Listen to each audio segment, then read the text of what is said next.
So we are going to move on, continuing with chapter 1.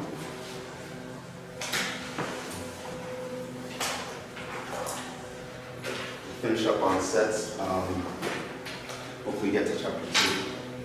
Well, we should get to chapter 2. I don't know how far into chapter 2 we'll get, but let us continue. Last time we spoke about the power sets. And we also spoke about equality. We also spoke about, yeah. So I think where we're up to right now is set operations. Oh, first let me tell you about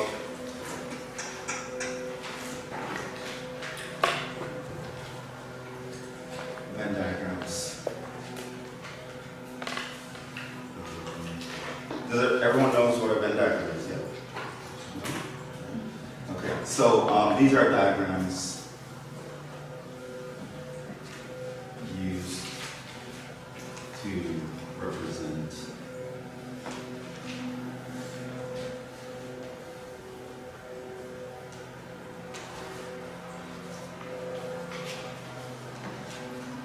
the relationship between sets and, well, the universal is sort of in the background.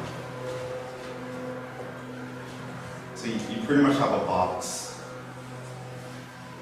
right, which represents the universal set, which is where we're picking our elements from.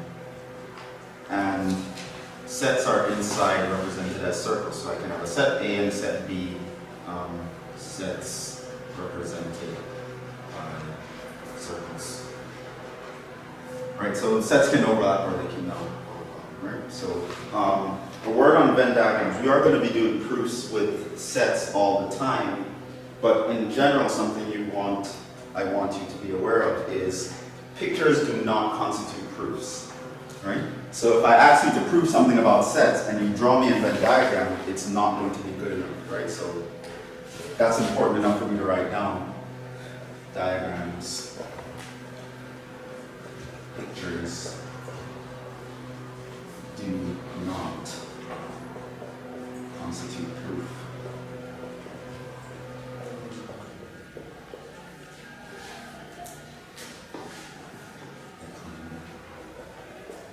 At least a mathematical one. I guess if you're trying to prove, can you draw a picture of this, then it's a proof or something. But any mathematical claim, you can't actually draw a picture to represent a proof. The reason being is that pictures are visual by nature. They're also tend to be intuitive, right? If you can draw something, it's very intuitive, very visual. The thing is, you don't have to go far in math to find something that you can't really, your intuition does not work and you can't really visualize it anyway, right? So there's always that fear that the picture could leave something out that's really important. You can never actually fully draw a picture to cover everything. And in many cases you can't, right? There are some things that you just will not be able to visualize, right? You're working in 5 dimensions, you can't really draw an object in 5 dimensions. It's just like a sphere or something. So pictures don't constitute proofs, but a lot of times they do help you with intuition. They can give you ideas about how to approach a proof. And there are times when you're not sure whether or not something is true, so I might give you a relationship between sets and ask you, is this true? And you're not sure, so you draw a picture, and then from the picture it sort of tells you maybe it's not true. Then you try to actually write down an argument, right? So they help as aids for intuition, but intuition fails, visualization fails. They don't constitute proof. They might help you with an idea or two, and so they are important in their own right, but we're not going to be focusing on those too much. Yes. That entire diagram itself represents the universal. This is called the Venn diagram. The box is the universal set. Okay. So for example, I can say here, let U, the universal set, be the natural numbers. And then I can say A is just the set of 1, 2, 3, and B is just the set of 1, 5, 6. And then what would happen is I just put 1, 2, 3, and 5, 6 here, and all the other natural numbers are out here, right? Represented in the box. I don't even have to write it. This one here is in what we call the intersection of A and B, which is what we're going to move on to now and sort of describe. Set operations. We can combine sets using certain operations, sort of like how you can combine numbers with addition and subtraction and multiplication and all that sort of stuff. You can do the same thing with sets. So let's define some things. For sets A and B, the union of A and B is denoted by A U B is the set of all elements in A or B. Right? Or is the operative word.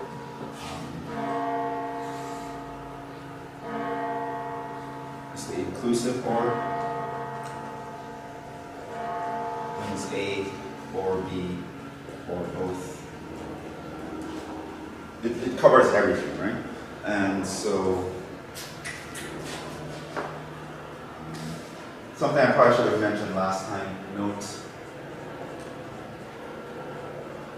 in sets, order does not matter.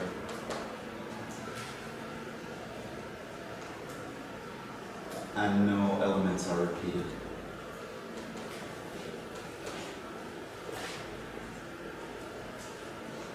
It's probably something I should have mentioned last time. So for our purposes, if I look at the set 1, 2, 3, to me this is equal to the set 3, 2, 1. It doesn't matter what order. And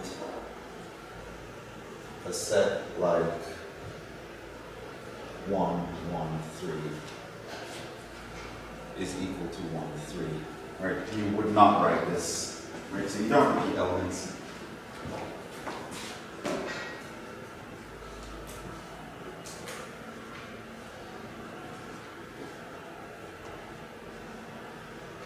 Right? So if you're doing the union and there's an element in both of them, you don't list it twice. Right? So you know that.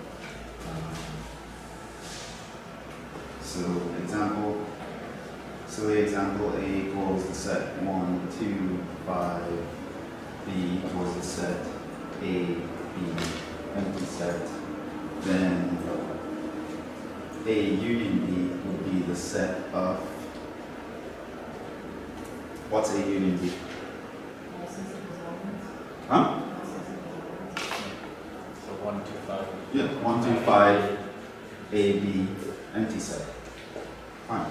If A equals 1, 2, 3, or A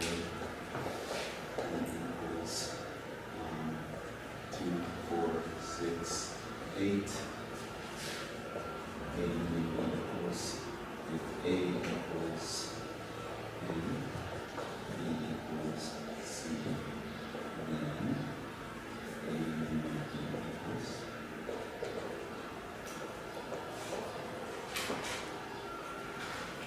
What's A union B here? 1, 2, 3, 4, 6, 8. All right. Notice that 1 and 2 appear, 2 and 4 appear in both sets, but I only list them once. Right?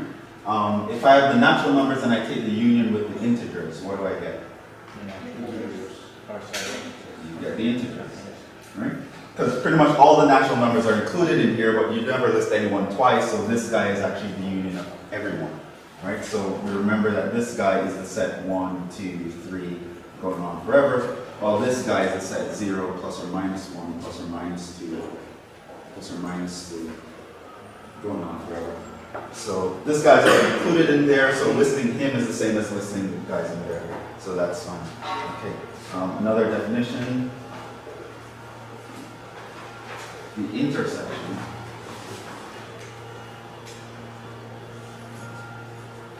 of A and B is the set of all elements in A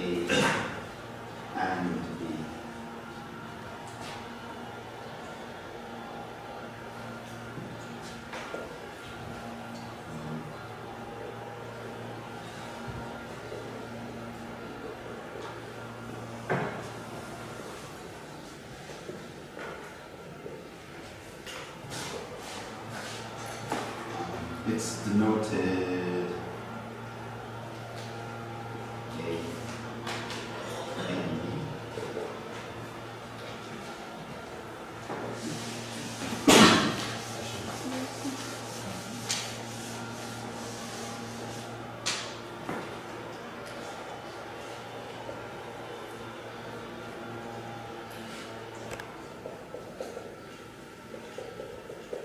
Just going over these same examples and look at the intersection instead.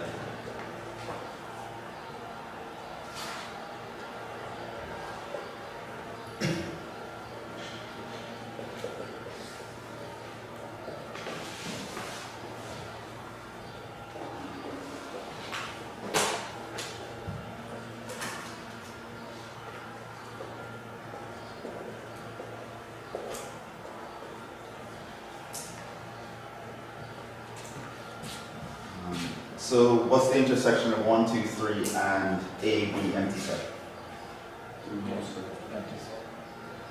It's the empty set, right? So if you look at this set of elements that are common to both, there are none. So it's the set of it's the set with no elements in it.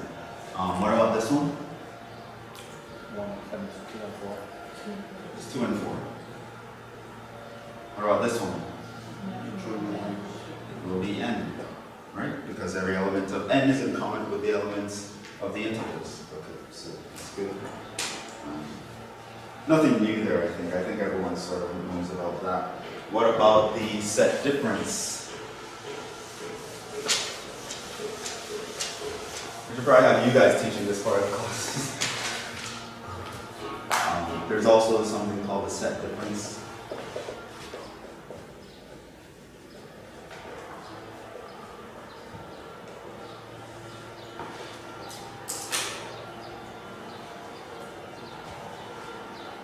Denoted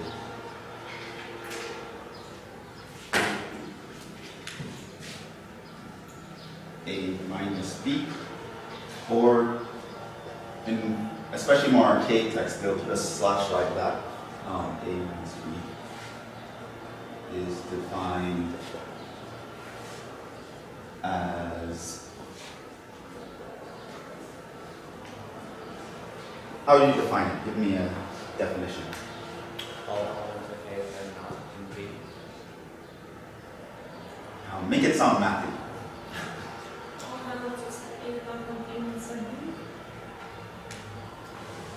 Well, it would be something like all x such that x is an element of A and x is not an element of B, right? So, yeah. What you said is correct, but it's more lengthy English. Sometimes you'd like something to look like that. So in English, the set of elements that are in A but not in B. Basically, take all the guys in A, throw out all the guys that are also in B.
Okay, so here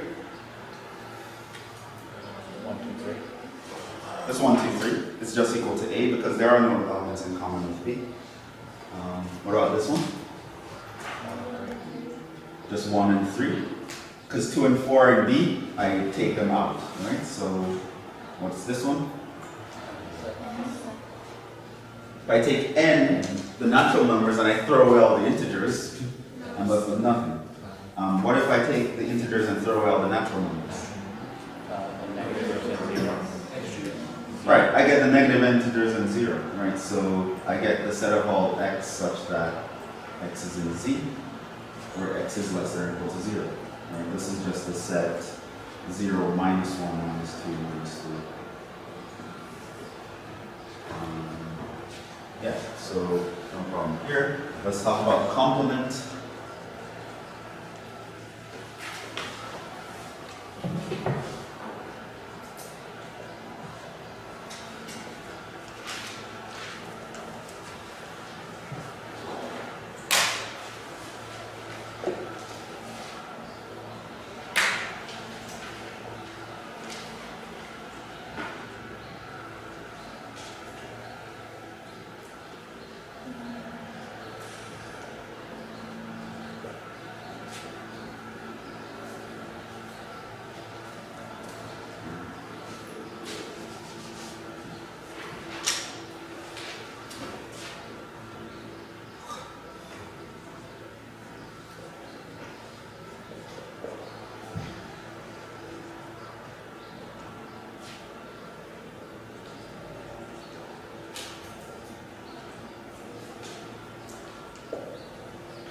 So the complement of a set is defined as the universal set minus the elements of the set. So, example. Let's say A equals N, U is equal to Z. Then, what's a complement? Example.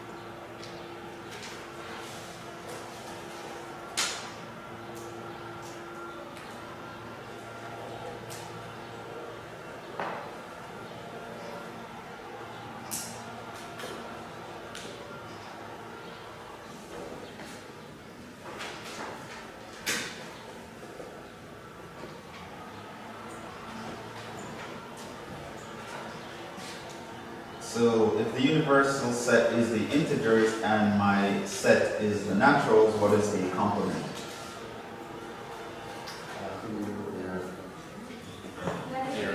Just the guy from here, right? Right? All the guys that are in the universal set but not in A. So that is literally just 0. There's the guy from the last one. What about this one? A complement?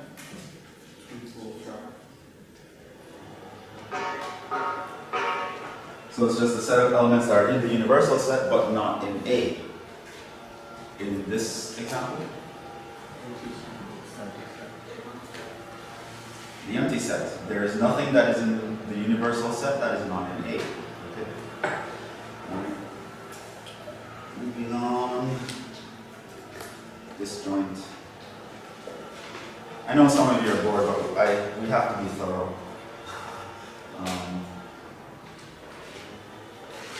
Two sets A and B are said to be disjoint if one or two sets disjoint. Huh? When the intersection is the empty set. have no elements in common, so A equals A, C, B equals 1, 2, 3 are disjoint. A equals 1, 2, 3.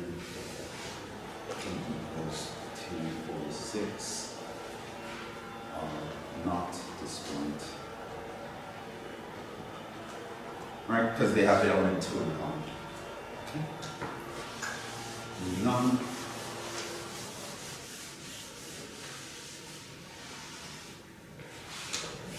About disjoint sets, what I want to talk about. Generalizing unions and intersections.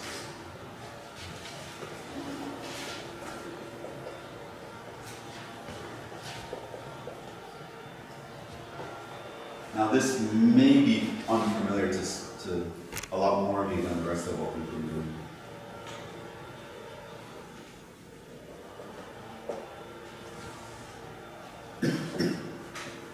Basically the idea is sometimes we want to take more than 2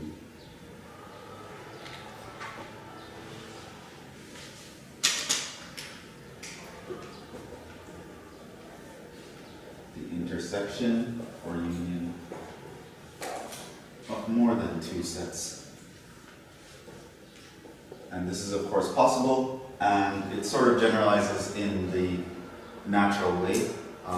The notation can be difficult, well, might be unfamiliar in some cases though, so for example,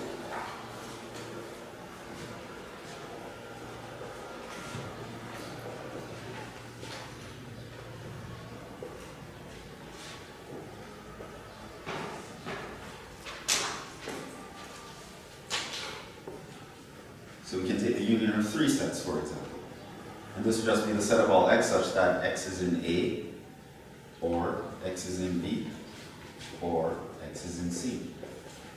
And we can take the intersection of all these sets, just the set of all x such that x is in A, and x is in B, and x is in C. Very possible. Sometimes though, we might want to take a union or intersection of a large number of sets, perhaps even an infinite number of sets. This is of course possible, but I have to introduce the notation because some of you might not know it. So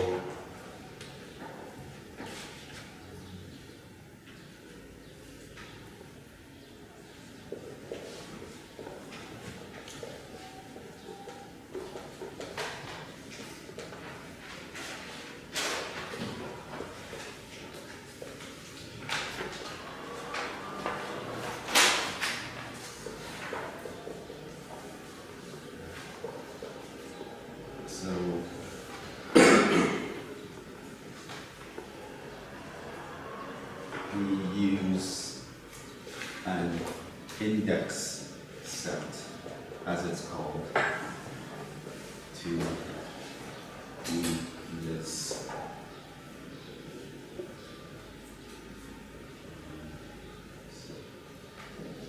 It's an example.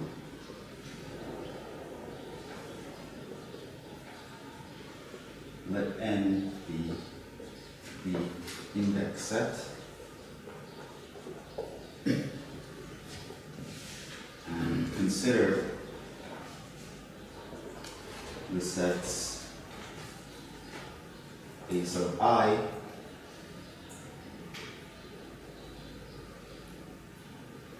for I and n. Then we may take the union A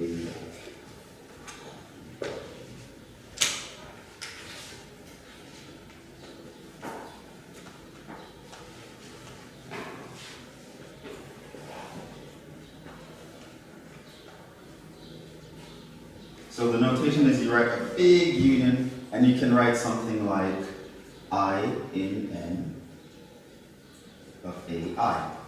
And basically what that means is you're taking A1, union A2, union A3, union and the subscripts will all come from the set I.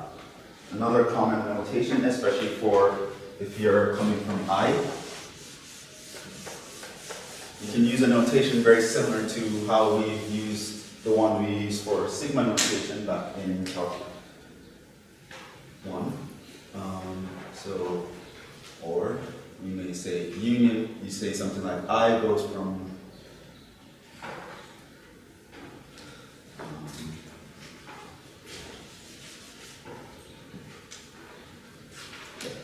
or the same way you can think of I goes from 1 and you write infinity of AI. And it will also be understood to mean this.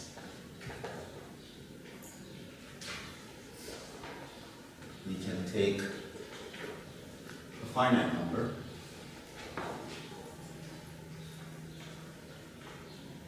say the first n sets. So I can say something like I goes from 1 up to n of AI, and this would mean A1, union A2, union all the way up to AN. I can say I goes from 1 up to 5 of AI.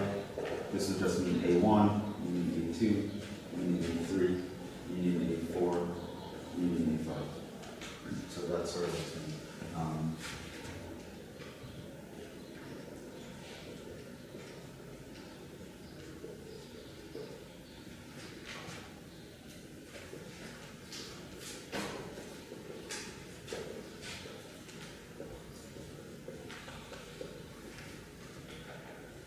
For the intersections, very similar notation. You can use something like this.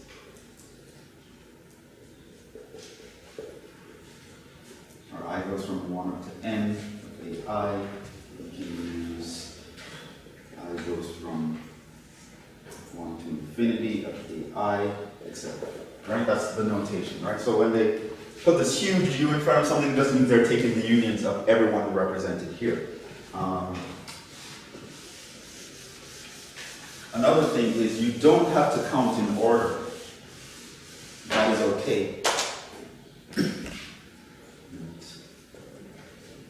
You don't have to count in order.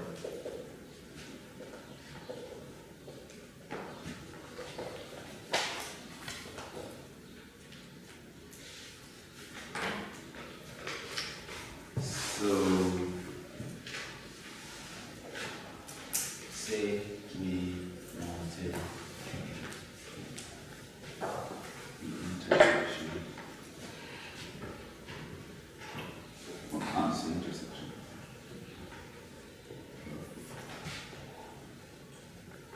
Sets.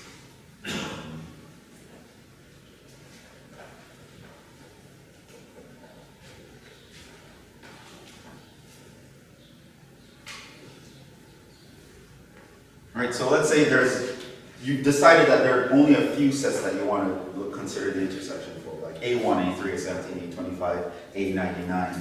Then what you can do is then simply define the index set to be, you can call it any name, it's just a set. I equals, and you make it the set 1, 3, 17, 25, and 99. And then you say, take the intersection of all I in I of AI. And that will be understood to mean A1 intersect A3, intersect A17, intersect A25, intersect A99. Right? So you can literally define, and that's the point of an index set. It sort of tells you where you're taking, which sets you can pick. You can choose whichever ones you want. All you do is just vary your index set. And it tells you where you want to take these sets from.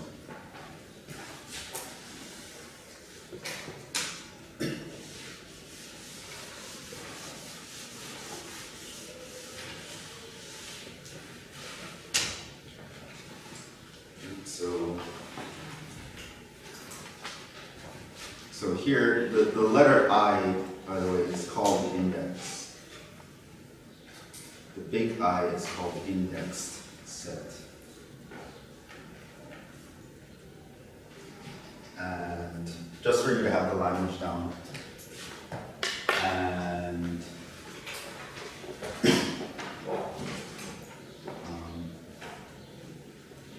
sets like the union over some index set of AI and the intersection of some index set over AI are called an indexed collection of sets.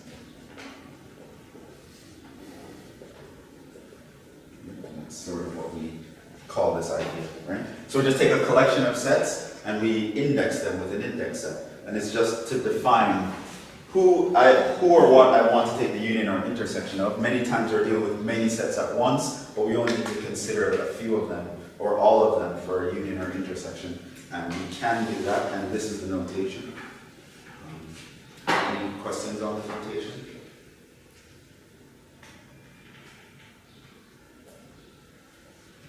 Okay. Perhaps I should do some examples with index sets. It's potentially unfamiliar to a lot of you. So, example.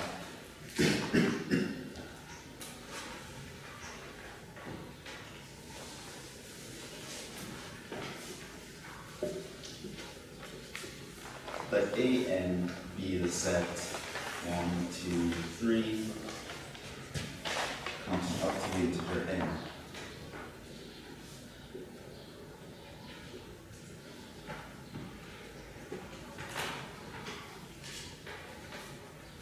Then, what is the union of n in n of A n? What is the intersection of n in n of A n? Let's see. What is the union of all I in from I goes from 1 to 5, let's say, of A I?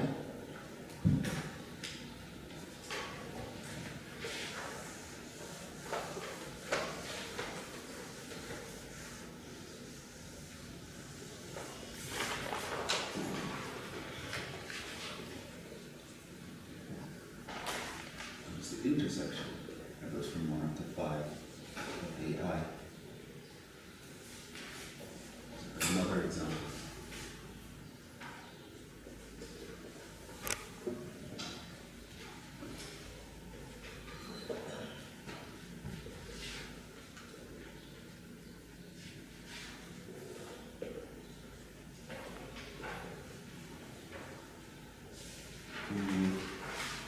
I can't give that example yet.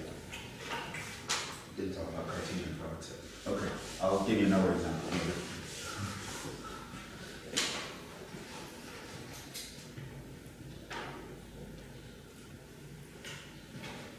We talk about Cartesian products.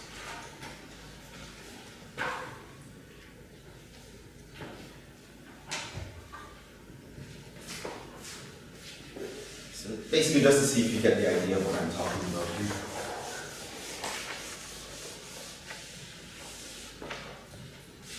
Okay, so what's this? N. Okay, I have to remember that. Right, it's everything, right? You're pretty much taking the union of all sets that count up to n, and you're doing this forever. You'll eventually get up to n, as crazy as it might sound. What about this one? What's the intersection? 1. The set containing 1. Right? It will be the only element that is in all sets. A1, A2, A3, A4, A5, blah, blah, blah. The only element that's in common to everyone is the element 1. What about the union of A1 up to A5?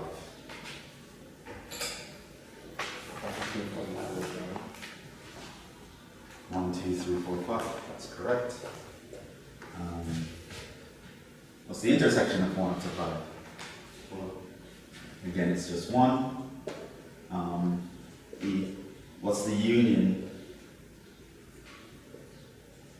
of 1 up to n? Intersection of 1 to n.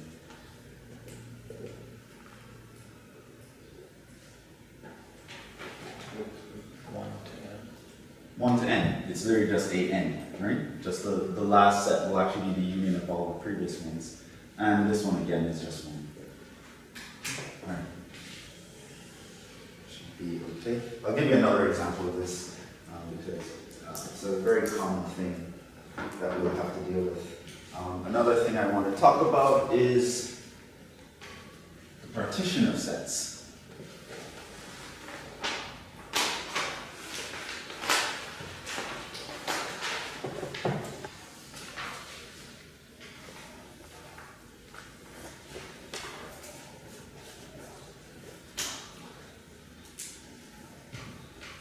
Which we usually define for non-empty sets because for the empty set it's sort of silly. But A be a non-empty set, a partition of A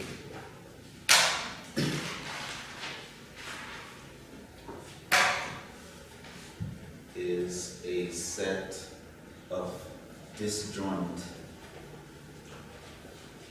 subsets of A such that the union is A. So you literally break A up into parts and you take each part as a subset, and these are all disjoint. So I'm more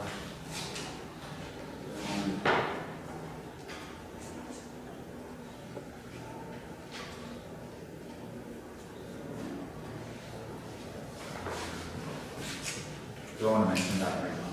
Maybe not. Example. A equals 1, 2, 3, 4, 5. Then a partition of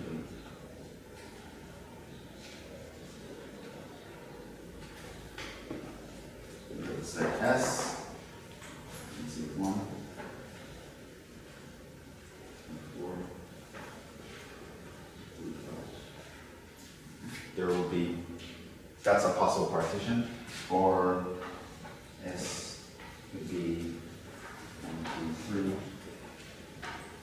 4, 5. That's also a partition of A.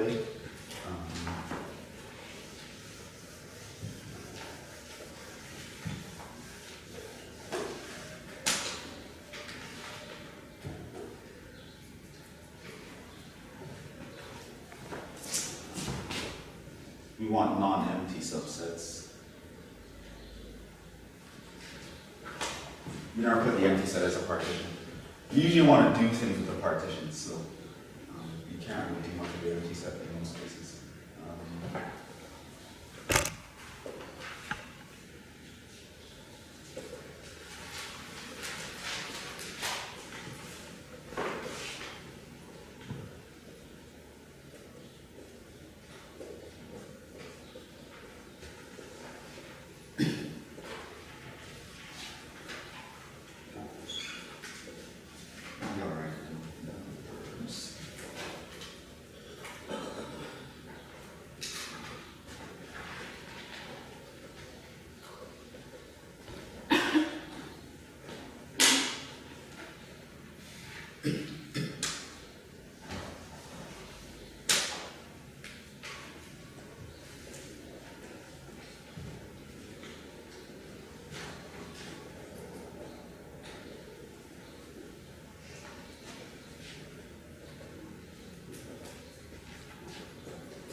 I figured I'd write down a definition like this because a lot of definitions in math sort of have this structure. But they'll just define something in terms of the properties that we want it to hold.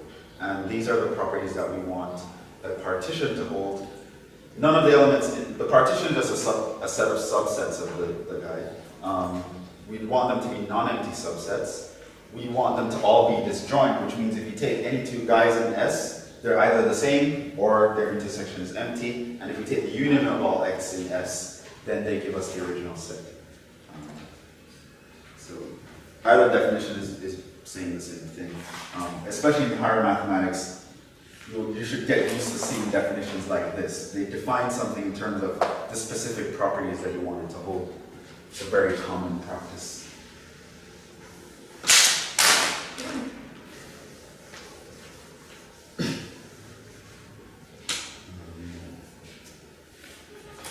Any questions on partitions? Sort of get what it is?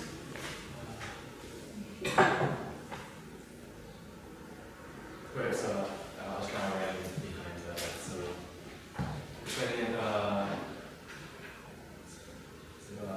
during the partition so basically, what does it have to be? We're breaking A into groups where none of the groups have members in common. Basically. So not members in general within the new. Within the new set of subsets, yeah. So there. Again, picture is not proof, or don't say this to be the end all be all, but probably a picture illustration is, if you know the set A is 1, 2, 3, 4, 5, then if you draw this as a set, 1, 2, 3, 4, 5, then a partition is just something like, you can do that. That's a partition, right? You sort of break this set up into pieces, like 1, 2, 3, 4, 5, and let's say I want to group 2, 3, and 5, group 1 and 4 separately. So you break the group into pieces where each piece has to have at least one guy in it, and there's no guy that are in two separate pieces. Right? That's called a partition. Right? So why is that not a partition? Because it's missing the 4. It doesn't have the 4. So if I take the union of all these sets, I do not get the original set back, which means there's a guy that I didn't put in a group, which is bad. Everyone has to be put in a group. There has to be at least one person in every group. And groups are exclusive. You don't have one guy in two different groups at the same time. Generally, there are multiple ways of writing. There are many ways of writing. Okay, those aren't just the two, right? No, there are tons I could have done. There are tons of ways I could have had just one element subset, set containing 1, 2, 3, 4, 5, all separate. That's also a partition. Partitions are super important. When we get to chapter 8, we're going to revisit them. And you've actually also seen them. When you're setting up a Riemann sum to find an integral, you actually took a partition of an integral, right? It's sort of the same idea.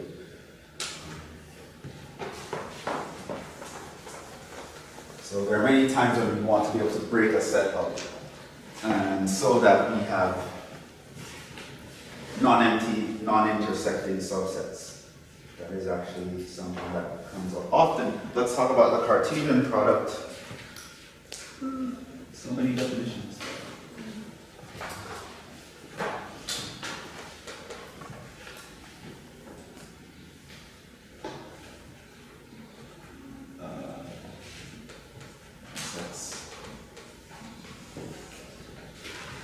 The thing is, these things, we're going to be using them in everyday language, so later on when I'm saying, oh, we're going to take a Cartesian product, I expect everyone to know what I'm talking about, so I have to be thorough.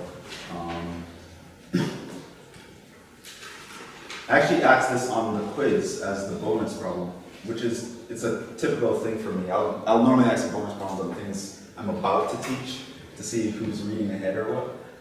So for sets A and B, it's called Cartesian product.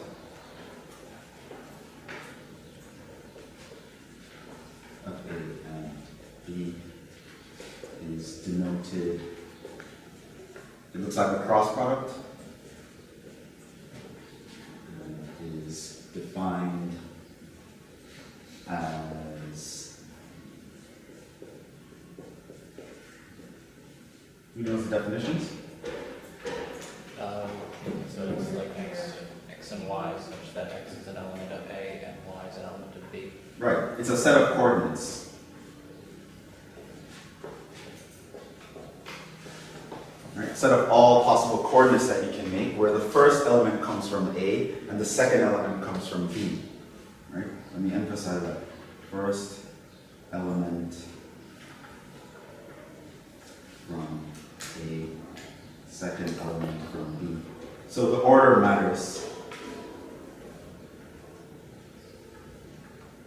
Who's first and who's second depends on what set is first or second in this product.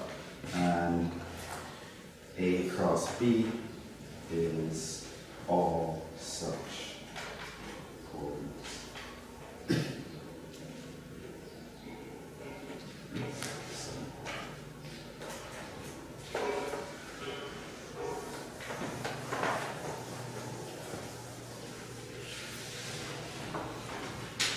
Let's look at examples.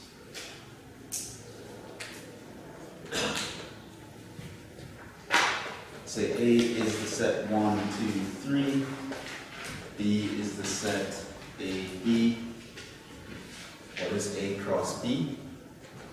What is B cross A?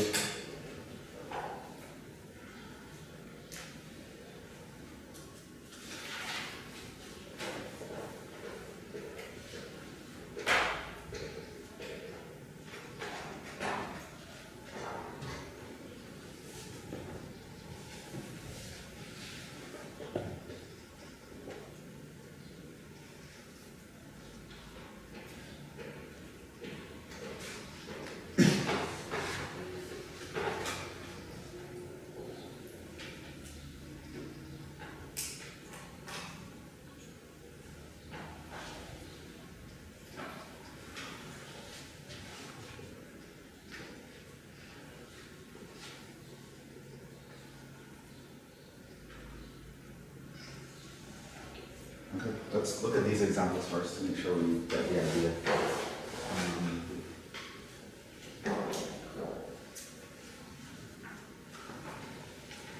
I'm going to do something before I do that.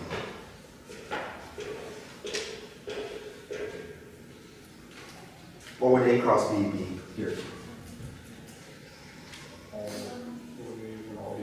Okay, 1A. What else would be in there?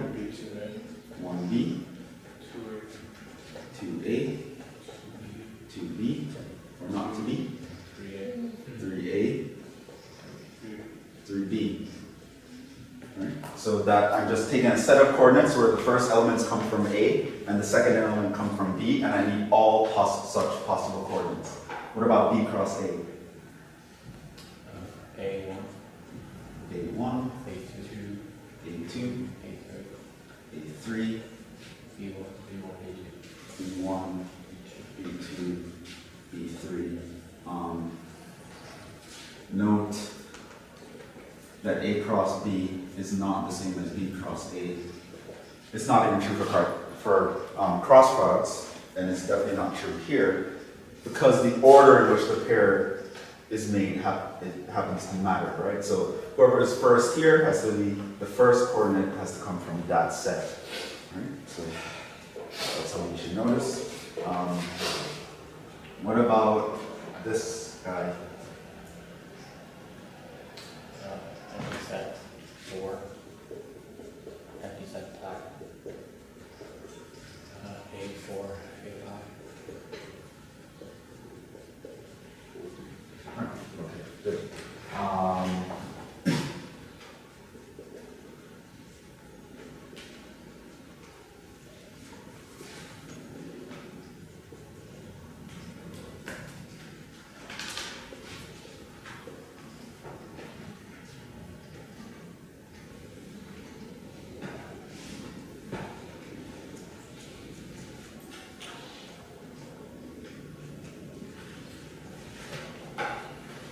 What do you think the size of the Cartesian product is?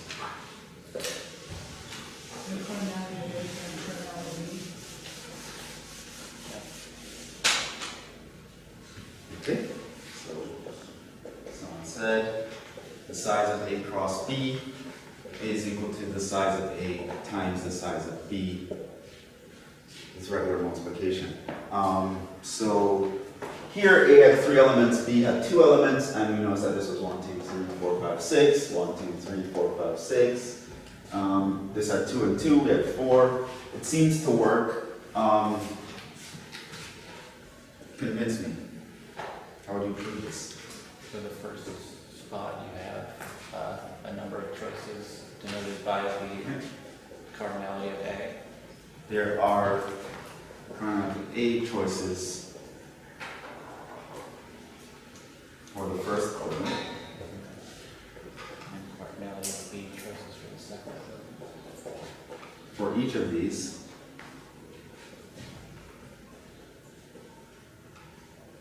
there are B choices for the second column.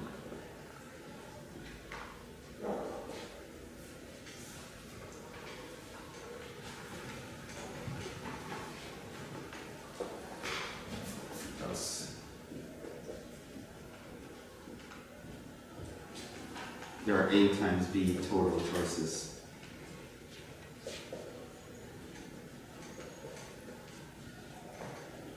By what's called the multiplication rule, it's a counting rule.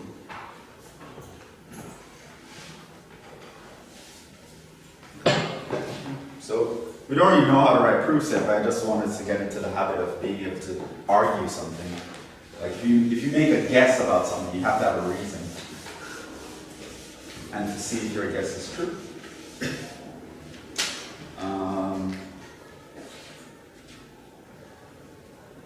Let's talk about some other examples. Examples that are familiar to you, but you might not have thought about them in some way. The Cartesian plane. Right? This is the same xy plane that you've been using in calculus up to now. Is actually defined as a Cartesian product. R plus R. It's actually R cross R, right? Which sometimes people call R2, right? The 3-dimensional Cartesian space, which you've been doing in calculus 3, that's where you have the x, the y, the z axis. This is actually R cross R, which is R3. Right? So that actually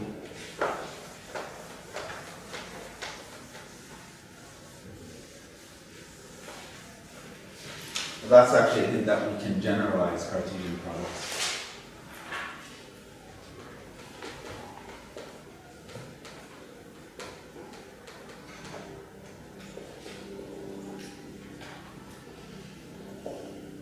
So I can say A1 cross A2 cross, and we're up to AN. This is just going to be A1, A2, AN, such that AI comes from AI. Right? So I can take any finite cross product set. So here's another example.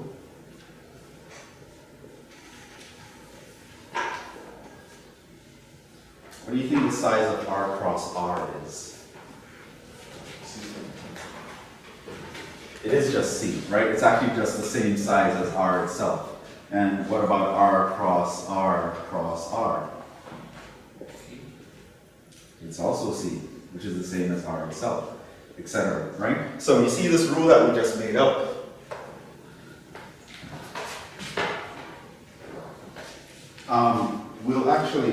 We will prove this at some point.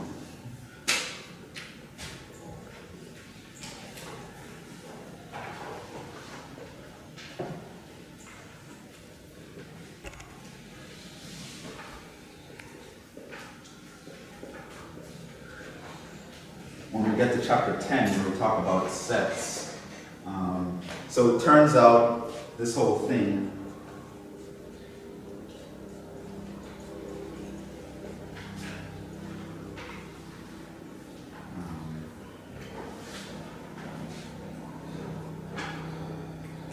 it's a little trickier.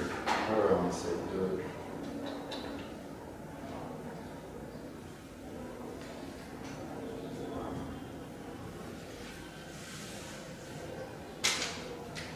So the size of A cross B is a bit trickier. I don't even know if that's a word.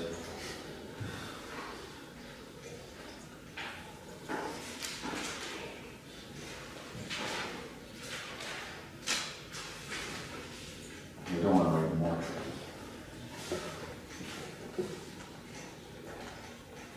Right, so when you're talking about infinite things sort of get weird. I mean, here you'll notice that the size of the cross product is actually larger than the size of A and B combined. It turns out for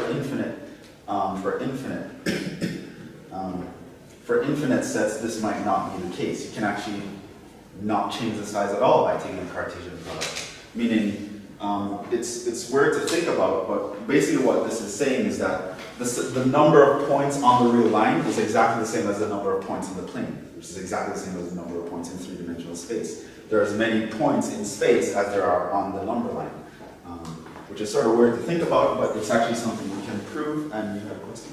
Yeah, about the star failure, so we can realize Partition product. Does mean yes, yeah. Do we need to specify for all I along the end so that we know how we're counting from 1 to n? We need to add it in because we haven't explicitly mentioned I. Like, are you going to take points off if you do something like that on we don't say what I is the range. You know what I mean? Oh, you mean like an index set? Yeah. I mean, here it's sort of obvious the way I wrote it, but there's no hard and fast rule. Like, if you wrote this, I wouldn't take points off. It's something where you can see the pattern 1 to going up to n. So I think this, you'd wonder if you'd have to write something like this, where n is in n. Like, you could or you could not. To me, in this case, it's obvious. I wouldn't care.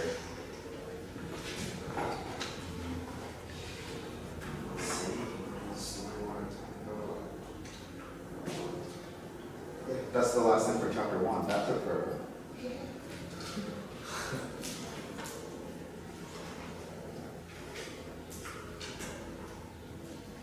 I wanted to finish like half of chapter 2 today. That's not going to happen. Let's actually start talking about chapter 2.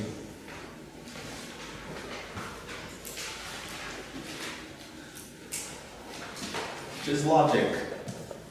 Something you need from it.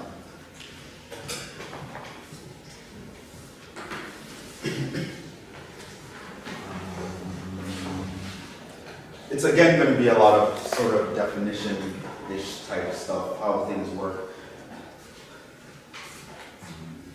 Some of the later chapters are more fun because we'll actually start doing proofs, but like chapters 1 and 2 especially, it's just like definitions, things you have to know before we can move on. The first 7 chapters are almost like that actually. But when we get to chapter 8, we'll start doing real math, so just be patient. Not everything will be stuff you've seen before. I mean, I think some people will. When do the proofs actually start to? Huh? When do the proofs actually? Proofs start in chapter 3. Chapter 3. That's where we're going to talk about things like direct proof, proofs by contrapositive, proofs by contradiction, things like that. We're going to start that in chapter 3. But we actually need to know some logic to be able to do these proofs. So let's start with the definition. So in general, what we will be proving are mathematical statements. I'm going to make a statement about something mathematical, and we either want to prove or disprove it, right? Meaning we want to know if it's true or false. But what is a statement? We need to start with that.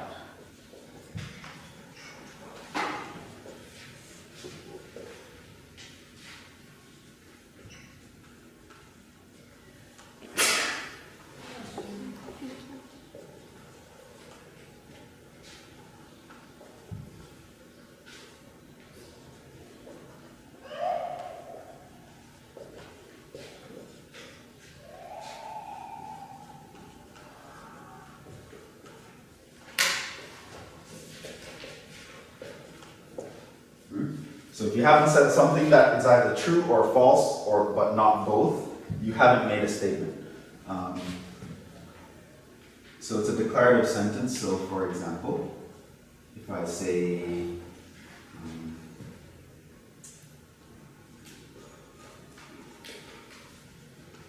integer 3 is prime, is a statement, while x greater than 2 is not a statement.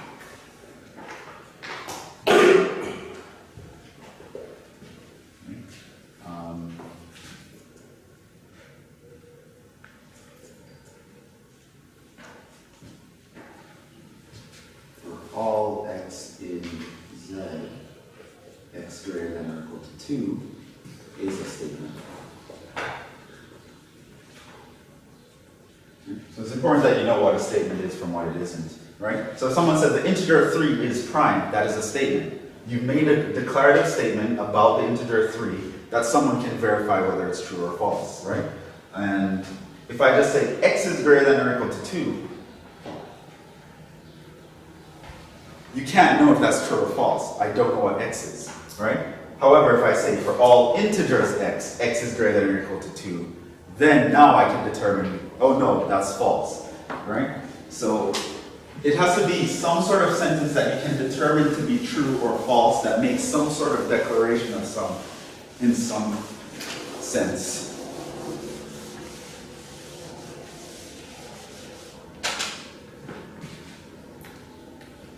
So here, the first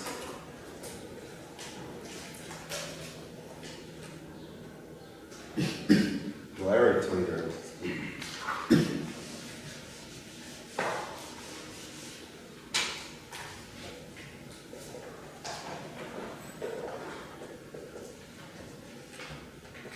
In the above, the first statement is true, which from now on we will denote T.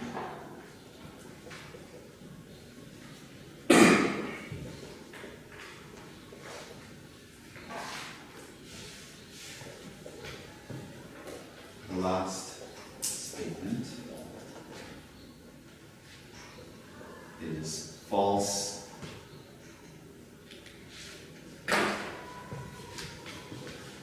which will be from here on denoted by F to mean false.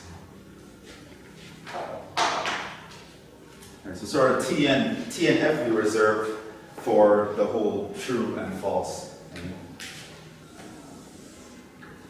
So that is a statement. What else do I want to talk about?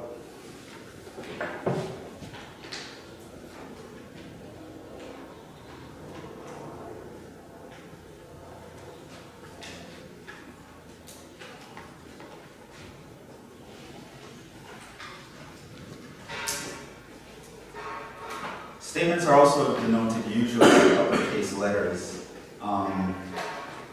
Usually within the context you won't mistake them with sets, but just be aware that the danger is there to mistake them for a set, but they're not always sets. They'll always define them. Which is why when I say something like, when I'm giving an example, I might say, let A be a set. It's because A doesn't have to be a set, it could have been a statement. So you will usually define this. They may or may not have subscript.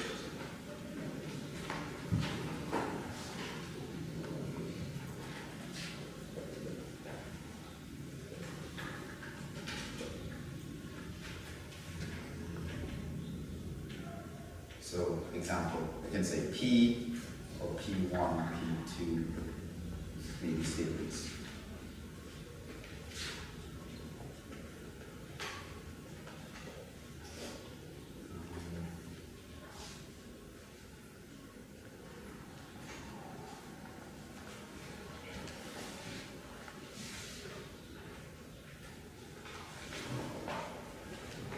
You define them with colon, so if I say something like P, colon, integer 3 is prime. Right, so if I write this down, it's the same as me saying means we define, or maybe denote.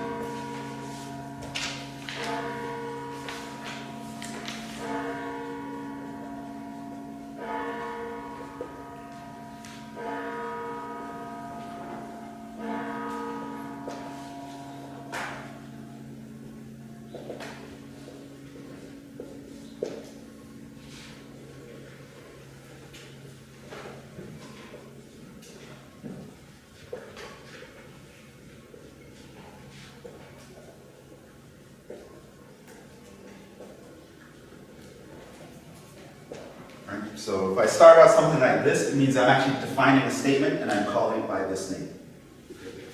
So I'll use that for shorthand. I'm not going to be like, let P be the statement. I'm just saying P colon, and I'm going to write the statement. What else do we want to talk about? Open sentences.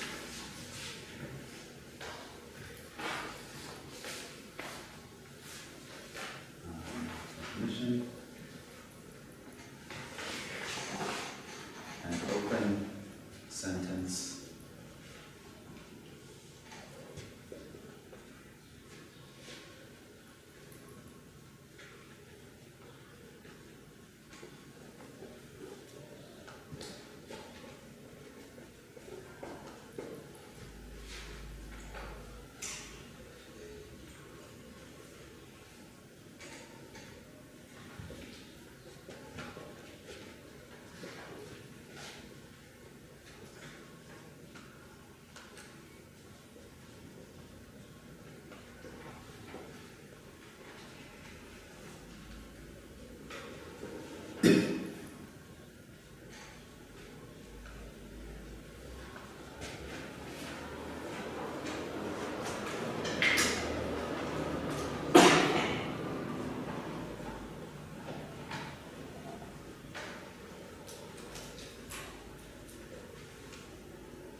So sometimes we want our statements to be versatile, meaning I want to make a statement that can change based on some variable. And we call this an open sentence. Right? So it's not quite a declarative statement, but it becomes a declarative statement once you actually assign a value. So in general, this statement is false, but for some values it might be true. So the truth value of an open sentence may depend on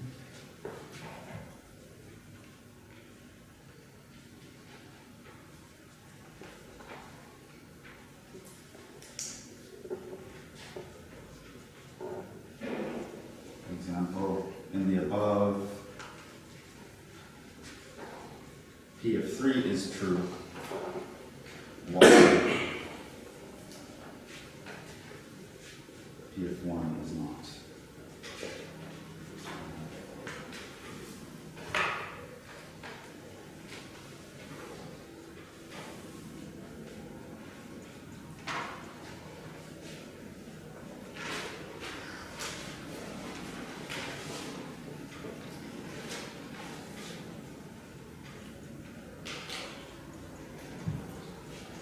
We'll talk more about that later on, but about what it really means to be true, we sort of means it has to be true in all cases in the domain. But that's something else. What else do I need to tell you guys about? What else do I have time to tell you guys about?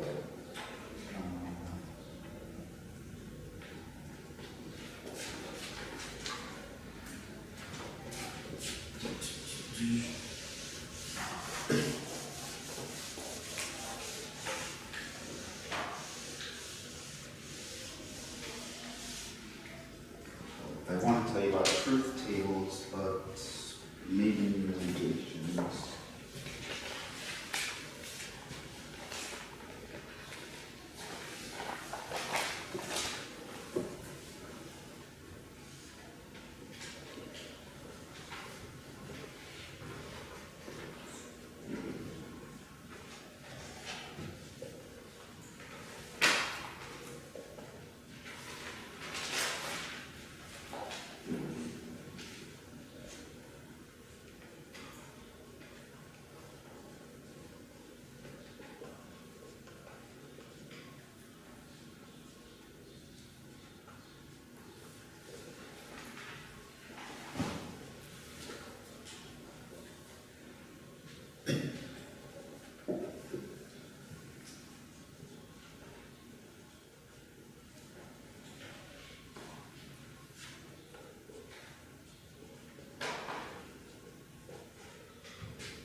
So that's the notation I'll use for the negation of a statement. We put this little tilde before the P for any random statement P.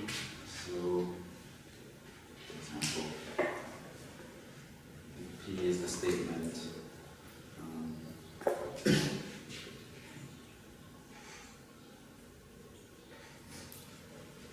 Which we'll call it not P. So basically we want to say P is not true, P is actually false. So for example, if I say the integer 3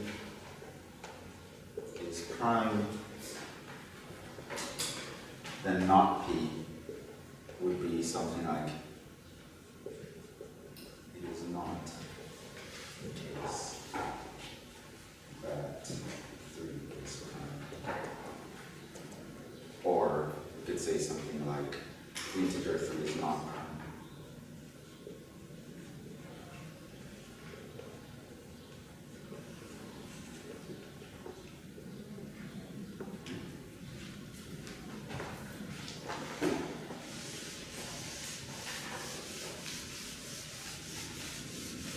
Being able to negate a statement is going to be very, very important, especially in proofs.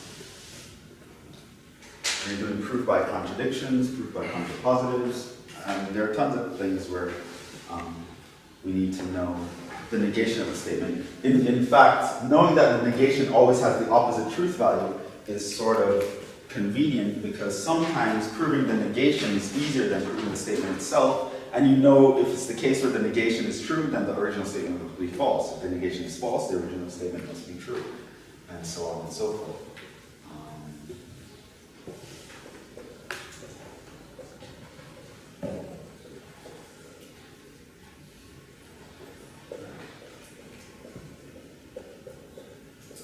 Another diagram that's often very convenient, that is actually accepted as proof in some cases.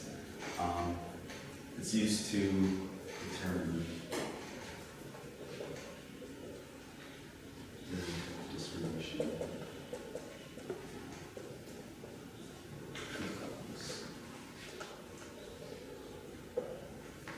So for example, in this case, the statements will go on the top row.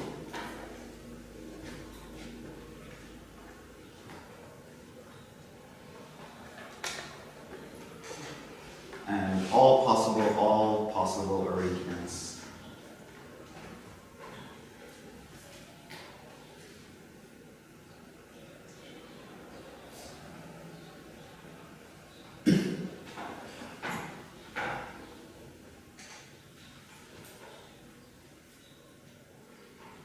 So you might say something like, if P is true, For a statement P, it can be true or false. The negation is actually false and true. Right? This is called a truth table when you actually write this down. Right?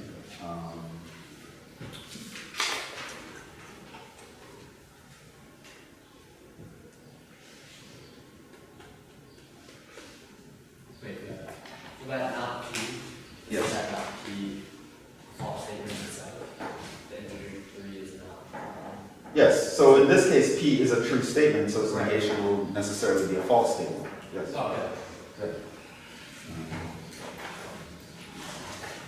So a statement doesn't have to be true, it just has to have either be true or false, but not both.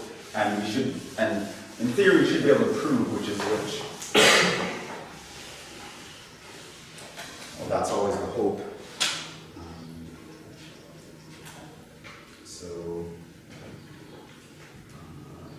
But we're sort of out of time. Next time what we're going to be able to do is we're going to be able to combine different statements together and determine whether they're true or false based on truth tables. And we can do a lot of other cool stuff. Talk about some laws and rules that will apply. And the fun will start in chapter 3, but we don't really get to the math until like chapter 8. Since we finished that, Yes. yes. So homework for chapter 1 is due tomorrow. Yeah. And the homework problems are listed in the syllabus.